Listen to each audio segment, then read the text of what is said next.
Somebody sent me a video where a preacher in this country said that if Jesus was rich, he wouldn't have died. That Jesus died because he was poor. Money problem led Christ to the cross. Poverty in the life of one of his disciples is the reason why they nailed him. That is an insult to the work of redemption.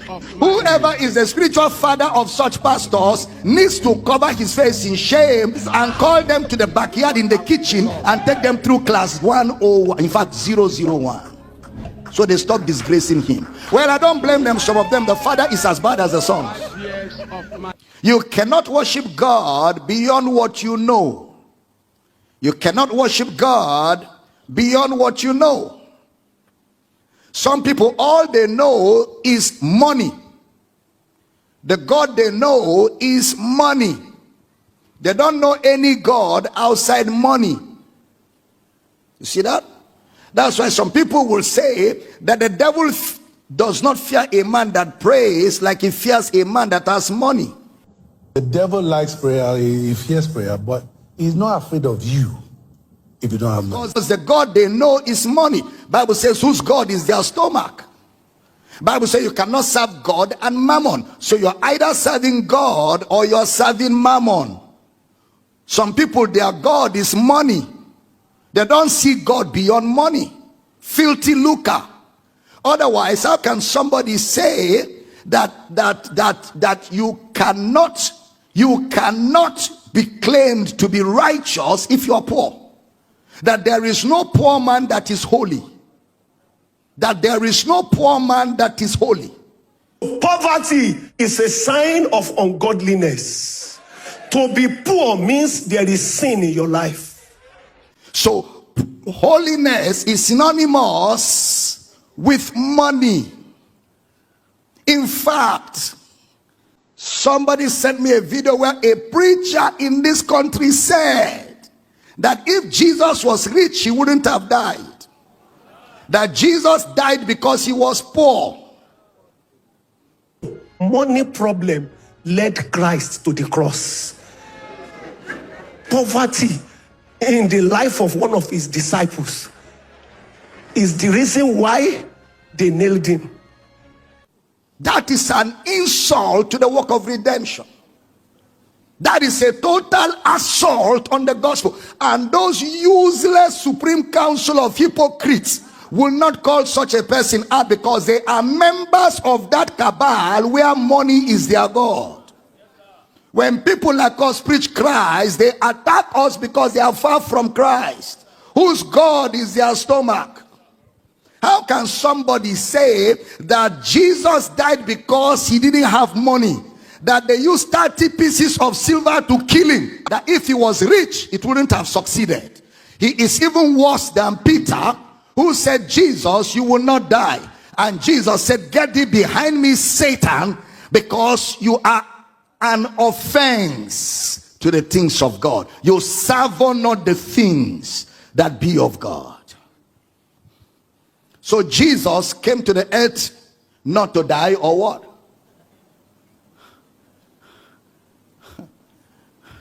And that is a message in an entire convention, global convention, that if Jesus had money, that when Joseph of Arimathea showed up, who was a billionaire, he told Herod, I know that guy is my guy. Herod said, oh, we didn't know you know him, we wouldn't have killed him. Anyway, we are sorry for killing him, you can have his body. That it took a millionaire to just collect the body and bury it. These people, I don't know whether they even read Bible, or they just read village parables or village tales by moonlight. Jesus came to the earth to die.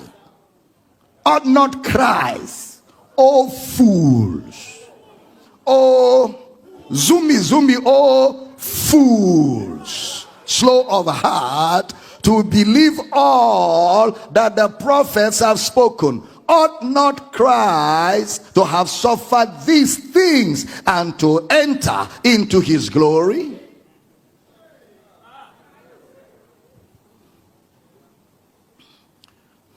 Jesus said the poor you will always have.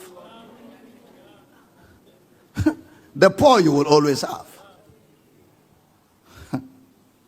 I'm sure they have not read in the book of Revelation where Jesus spoke to them through the angel and said, because you thought you're rich, because you thought you've acquired things, he said, but you don't know that you are naked, you are wretched, you are poor, you are blind. He said, because you thought you have acquired material things, you've acquired all kinds of cars, all kinds of money, you have lied to God's people, emptied their pocket, collected all their monies, and used it to build a luxurious life for yourself at the expense of their own living. You do not know that you are wretched, you are poor, you are blind. Revelation 3:17, because thou sayest, I am rich and increase with goods, and have need of nothing, and thou knowest not that thou art wretched and miserable and poor and blind and naked. Look at the next verse. I counsel thee to buy of me gold tried in the fire, that thou mayest be rich. Sitting to hear me teach this morning is the greatest wealth you can ever have. That thou mayest be rich, and white raiment, that thou mayest be clothed, and that the shame of thy nakedness do not appear, and anoint thine eyes with oil salve, that thou mayest see.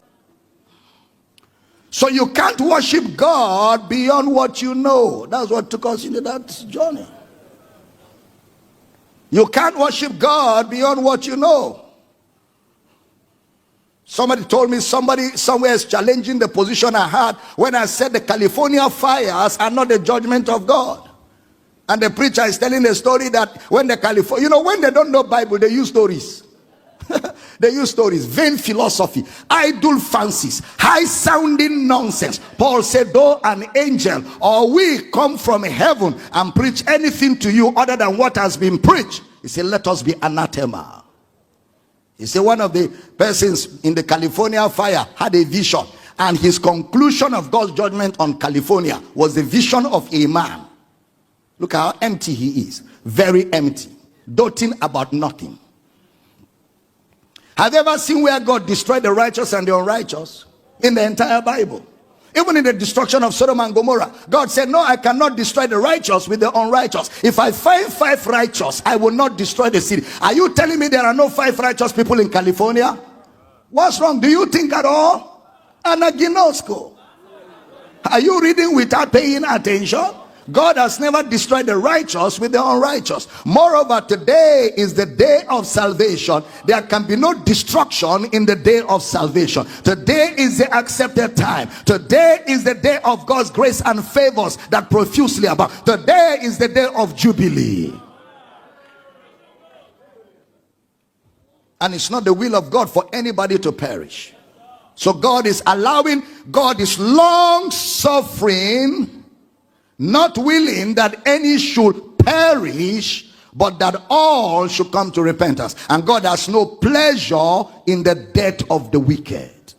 So we are sent to carry the gospel and keep preaching it until all the nations of the earth are blessed. But one day will come when the day of grace will be over, and that will be the end of the age, and that is where judgment begins. If I'm teaching, say I hear you. We say, come, let us teach you Bible. You are doing gra. Little boys will be correcting you now. I'm being merciful to correct you like this. You can't worship God beyond what you know.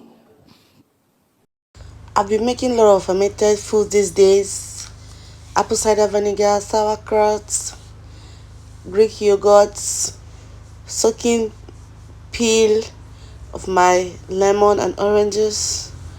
A lot of fermented foods, and most of them will be ready by next month. So here I am trying to make sure that the apple cider vinegar goes under the water, and I'm going to soak this till ending of next month, ending of February.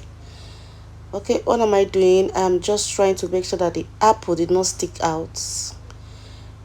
Every day I bring it out. I make sure that the apples did not stick out. They are under the water, below the water. Okay, and I just finished making my sauerkraut. So fermented food will help you, will help your guts, will help your good bacteria, We help your gastrointestinal tract. We help you to heal ulcer patient, gastritis, people that have gastritis, bloating. You need fermented food. This is my sauerkraut. All right, thank you.